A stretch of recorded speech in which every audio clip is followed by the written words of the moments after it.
Welcome to the HCI family of podcasts. We're your source for personal, professional, and organizational growth and development. We share our own original research, explore industry trends, and interview executives and thought leaders from across the globe. Join us for practitioner-oriented content around all things leadership, HR, talent management, organizational development, and change management. Maximize your personal and organizational potential with the HCI family of podcasts.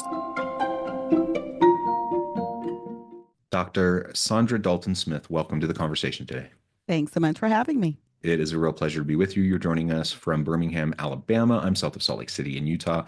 And today we're going to be talking about your new book, Being Fully Known, The Joyful Satisfaction of Beholding, Becoming, and Belonging. I love the title. I love the idea of being fully known. I love each of those aspects that you outline in the subtitle. I think this will just be a really fun conversation. As we get started, I wanted to share Saundra's bio with everybody. Dr. Saundra Dalton-Smith is a board-certified internal medicine physician, speaker, and award-winning author. She is an international well-being thought leader featured in numerous media outlets, including Prevention, MSNBC, Women's Day, Fox, Fast Company, Psychology Today, Inc., CNN, Health, and TED.com. She is the author of numerous books, including her best-selling Sacred Rest, Recover Your Life, Renew Your Energy, Restore Your Sanity, including insight on the 7 types of rest needed to optimize your productivity, increase your overall happiness, overcome burnout, and live your best life. And as I mentioned, we're going to be talking about her newest book today, Being Fully Known. Dr. Saundra, anything you would like to share by way of your background, personal context before we dive on in? No, I think that pretty much covers it. I'm a mom also of 2 college-age kids, so just entered the empty nest season of my life. So interesting changes and shifts happening. Wonderful. I have 2 college-age children of my own. I know that's kind of a strange time. I'm adapting to that myself. Anyways, great to be with you. Why don't we start off? I always love to talk, when I'm speaking with authors, thought leaders, why this book? Why now? You do a lot of different things. So what was it about this topic? Why did you have to get this out to the world? Yeah, it's a continuation of the book you mentioned, Sacred Rest. We have an assessment called restquiz.com, and we've had over 500,000 people who've determined their rest deficits. And I continue to see this pattern of 3 specific types of rest that people were struggling with. The first was spiritual rest with their purpose and why are they here on earth and those kind of things. The second was emotional rest as it relates to people pleasing and staying within boxes and sometimes staying within roles that no longer serve them. And the third was social rest in that there was a lot of life decisions made off of responsibility and not necessarily off of heart desires and really what people just wanted to do. And so that's what this book goes deeper into. Being Fully Known is going deeper into these 3 types of rest to help people actually put into practice, finding out who they are, what they want, and looking at the ways of breaking free from some of the limiting beliefs that are holding them back. Yeah, and those limiting beliefs, on the one hand, we might think of that and we just think, well, that's what it means to be an adult, right? Like you kind of set your own wants and desires, you sacrifice for your kids, you sacrifice for, the greater good, for whatever, and you just be an adult, you suck it up, you go to work, you do it, you do the thing, right? I think that's how we're taught, that's how we're raised, and that's how society tells us we're supposed to, be adults. Why is that a problem? Why shouldn't we just go through life that way? Well, to me, that becomes a tomb. If you are no longer growing, if you're not being stretched, if you're not being challenged, you're pretty much emotionally dead. You have nothing that is keeping you wanting to keep living and wanting to provide for people from your gifts and from your talents. And this is where I feel a lot of people are. They're showing up at work every day and they're present, but they are absent of heart. And so they're showing up, they're producing, they're checking the box off, but they're not producing from their highest level of capabilities. They are functionally burned out, but they're still producing.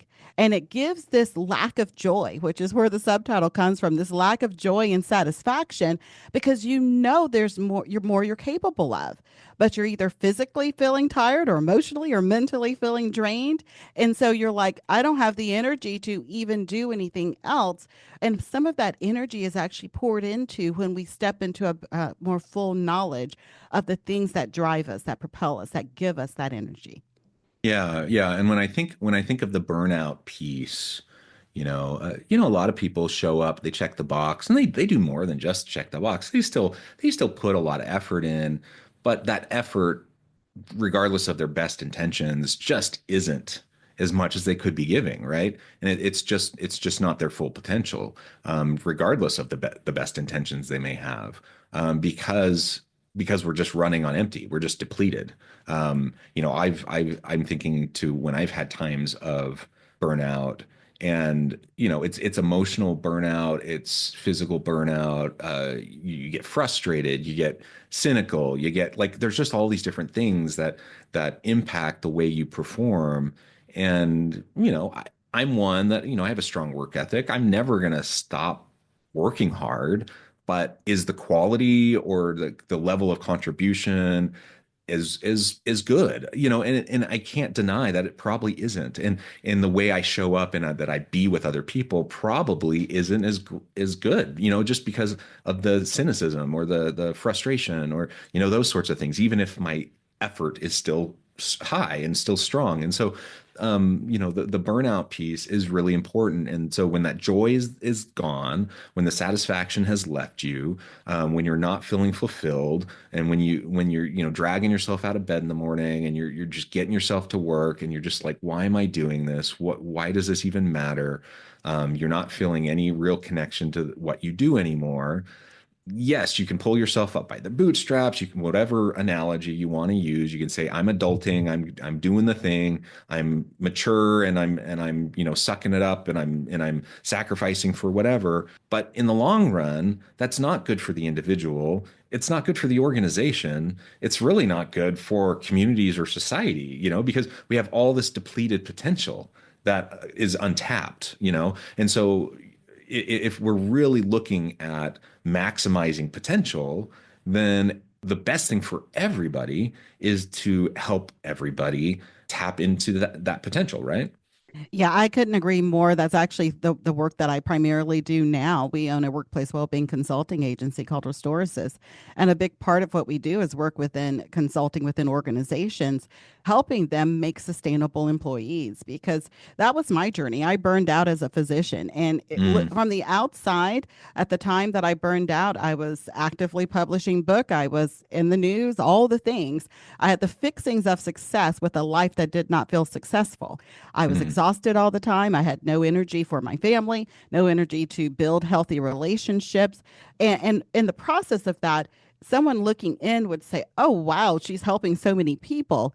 But you lose the ability to continue to serve at that level when you're not mindful of what it's doing to you, and you're not building sustainability in the process. It's the reason so many physicians and lawyers and high kind of entrepreneurs and leaders, high performance people who have a great work ethic but have zero rest ethic, is the mm, reason they burn out, because it's like, and that's my personality. I'm like, as long as I can keep going, I'm going to keep going. Honestly, my thought process was rest is for weak people, and I'm not weak. I mm, don't need rest. I can just keep going, until I started to realize rest is not something that you do after the work is done. Rest and restoration, which is how I teach it, is what you do when you want to do your best work.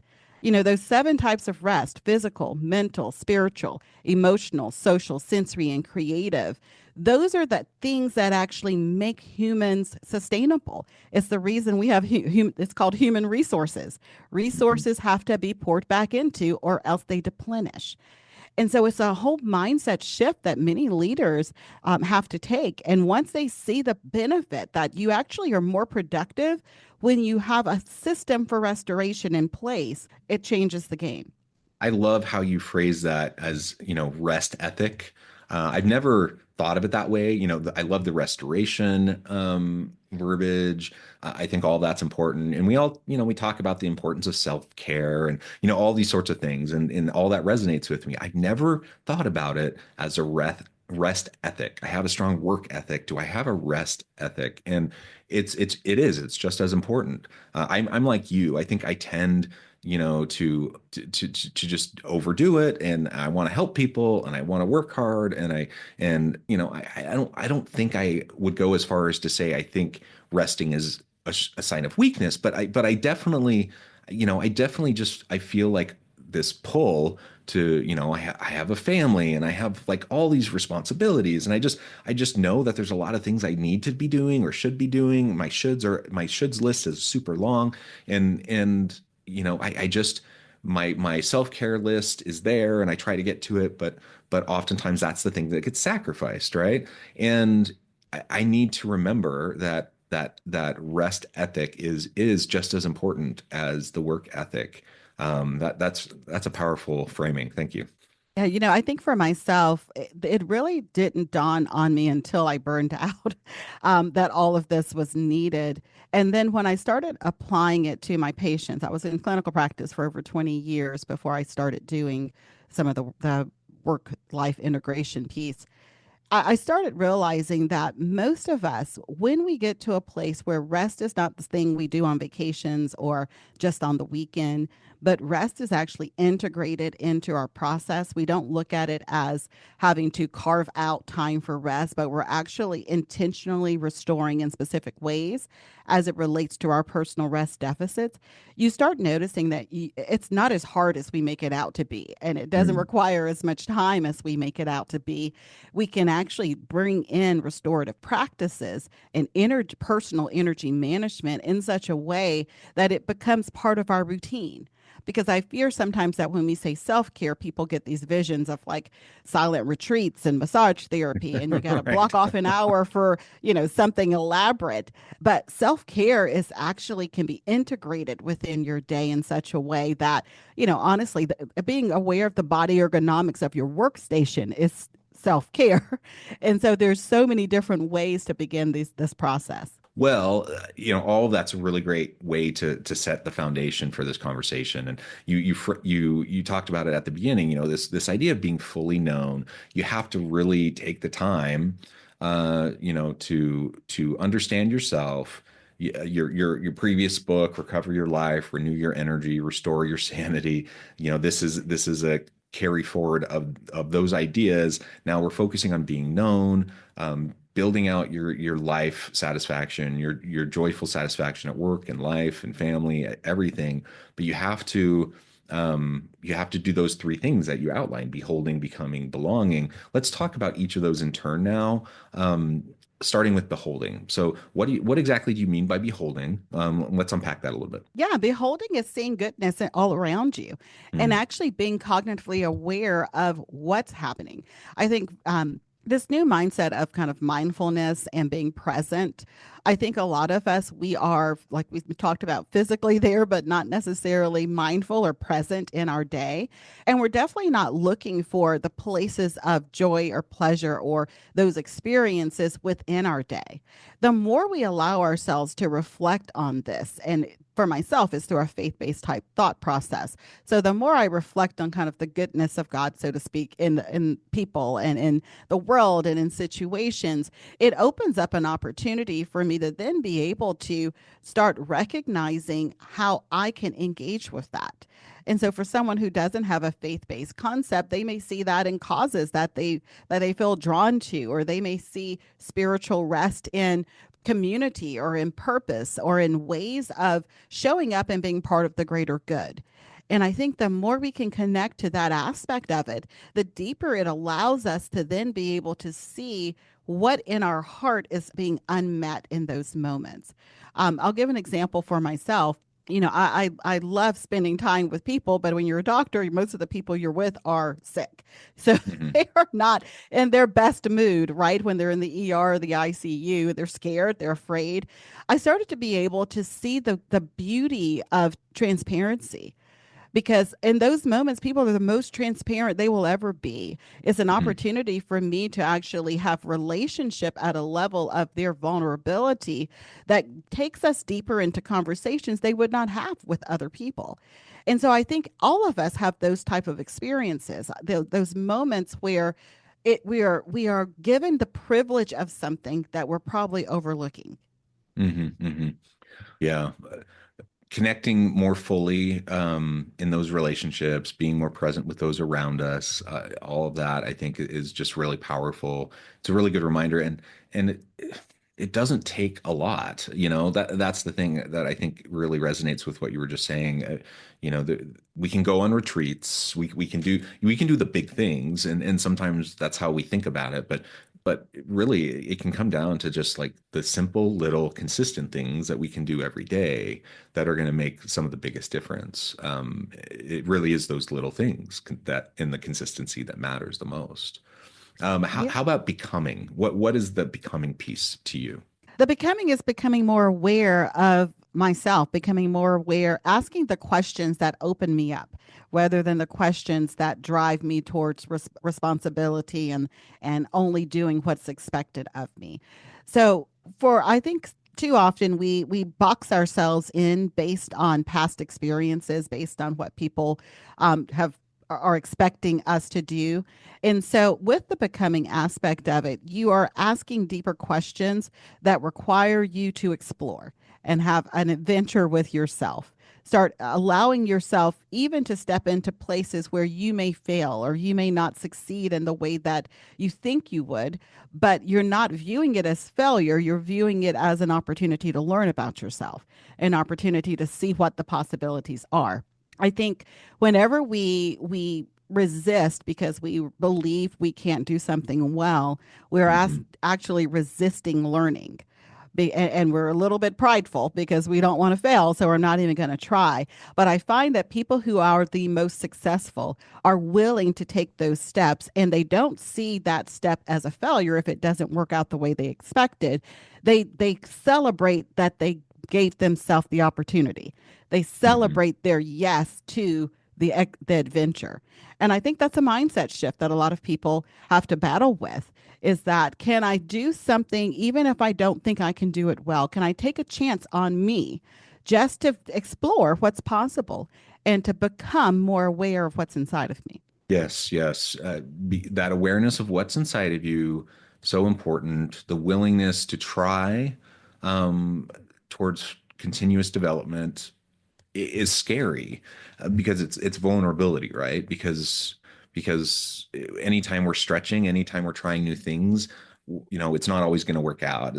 We're not always going to be quote unquote successful in meaning accomplishing what we thought we were going to try to accomplish in the way we thought we were going to accomplish it, or the way the world says we're going to accomplish it or be successful in those terms.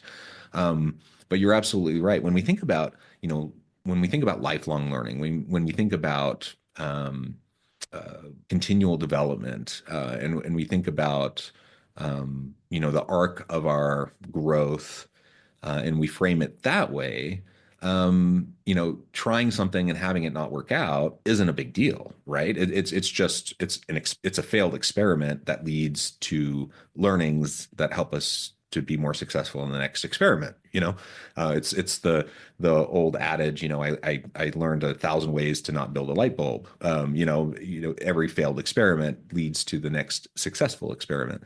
But that's hard. We tell ourselves that, but it's hard in the moment. Like you said, there's ego involved. We all have insecurities based on our past, our upbringing, whatever. And nobody likes to fail, And so if we can develop a growth mindset, develop this mentality of failure is only failure if we don't learn from something that doesn't work, and then pick ourselves back up, try again, and do something to grow from it. Failure is only failure if we don't learn from it, right? Failure is only failure if we stop trying, if we um if we just repeat the same stupid thing over and over again, that's failure. But you know, if we're striving to learn and grow and you know, experiment and those sorts of things, that's what life is all about, right? And I think most people, you know, having this kind of a conversation like you and I are having right now, they would probably most people would agree with this, right? I don't think most people sitting here listening are thinking, well, that's dumb. I don't agree with that. But it's hard. Like in the moment when you're trying something and it doesn't work, it's hard to remember that. And it's hard to have the security, you know, to feel like you want to continue to try the thing, whatever it is. You know, maybe you're trying ballroom dancing, or you're trying, you know, diving, or you're whatever the thing, right? So how do you talk with people to help build up that resilience, to help build up that growth mindset, knowing that, you know, people tend to retreat when things don't work out? Yeah, this is something that can only be learned by experience. I find that there are things that you can tell people and they will just absorb it and get it in and run with it. But I find that courage has to be practiced. And that's what this is taking courageous steps towards exploring who you are and exploring what's inside of you, maybe that you have not allowed to come to the forefront yet. I think, you know, this is something that is innately inside of us as children. I've, you know, like Right. you have Yeah. kids, I have kids. I've never taken my children to the beach and they're like, no, mom, I'm not going to build this sandcastle because it might Right. fail.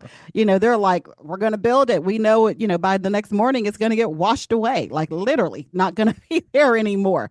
However, they still build and they build with joy and they're satisfied with the product even knowing it's going to disappear. i Right. I fear that sometimes as adult we get too attached to security, and life, a secure life, is not fun. You know, that's why we like roller coasters. That's why we like, you know, surprise parties. If something's too safe, it loses some of its luster. And so I think we have to allow ourselves to get back to a bit of that childlike trust that, you know, sometimes it gets washed away, but it can be rebuilt again. You know, I find that when we hear people go through things, like we hear words like midlife crisis or now quarter life crisis and all of Hmm. these different Hmm. things, most of the time, the person who actually is transitioning into something new is not looking like they're in crisis. My experience has been usually they're the happiest they've ever been because Yeah. they've actually tapped back into a place of freedom.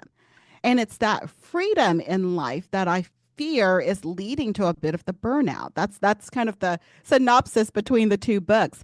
I feel like the fatigue a lot of people are experiencing is the fatigue of battling the tension of becoming, the fatigue of battling the unknowns of life that they're so hard trying to control. And if they lean a little bit more into that and they start working on building up their own courage and taking steps, that they'll actually step into a life that they're blown away by, a life that actually brings them the joy and satisfaction they are craving. Yeah. Yeah. I love that. And your last B is belonging. Tell us a little bit about that. Yeah, belonging in this sense is not so much trying to find the places where you fit in, where you can kind of make yourself look like everybody and everything else, but it's actually finding the places where you uniquely fit, where you complete the puzzle, where you might have some completely different ideas and ways of doing it and thought processes, but it complements what's already being said. It complements what's in the room. And so if we start looking more at the ways that we complement our communities, our businesses, the places where we show up, we allow ourselves to then be more unique and authentic and transparent because we're not trying to just fit into every like with everything that's already there. Yeah. Yeah. And that authenticity, I think, is so important. And I just love everything about how you frame these three C's and this book. I think we'd all be well served to take some time to self-reflect and to consider these aspects in our lives. Saundra, I note the time. I need to let you go here in just a minute. But before we wrap things up, I just wanted to give you a chance to share with the audience how they can connect with you, find out more about your work, where they can find your book, and then give us the final word for today. Yeah, thanks so much. Well, I would probably start with this. If you're someone who is exhausted, the first thing that you need to do is identify what the issue is, what actually is causing you to be fatigued. We have a free assessment at restquiz.com that lets you determine which of the 7 types of rest you're most deficient in. And then, if you find that you are needing to go deeper in one of the 3 that we mentioned, the name of my book is Being Fully Known: The Joyful Satisfaction of Beholding, Becoming, and Belonging. And you can learn more about me and our services at drdaltonsmith.com. The final word for today is simply this: your life is worth enjoying. And I know most of you are leaders, and so you have a fantastic work ethic. But if you allow yourself to actually have a fantastic rest ethic as well, you will step into a level of productivity that allows you to go further in your business and in the way that you're serving humanity. I love it. I love it. Thank you so much. It's been a real pleasure. I encourage the audience to reach out, to get connected, find out more about what Saundra can do for you. Check out the book. And as always, I hope everyone can stay healthy and safe. They can find meaning and purpose at work each and every day. And I hope you all have a great week.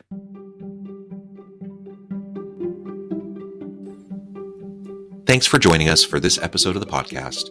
We hope you stay healthy and safe, and please join us again soon.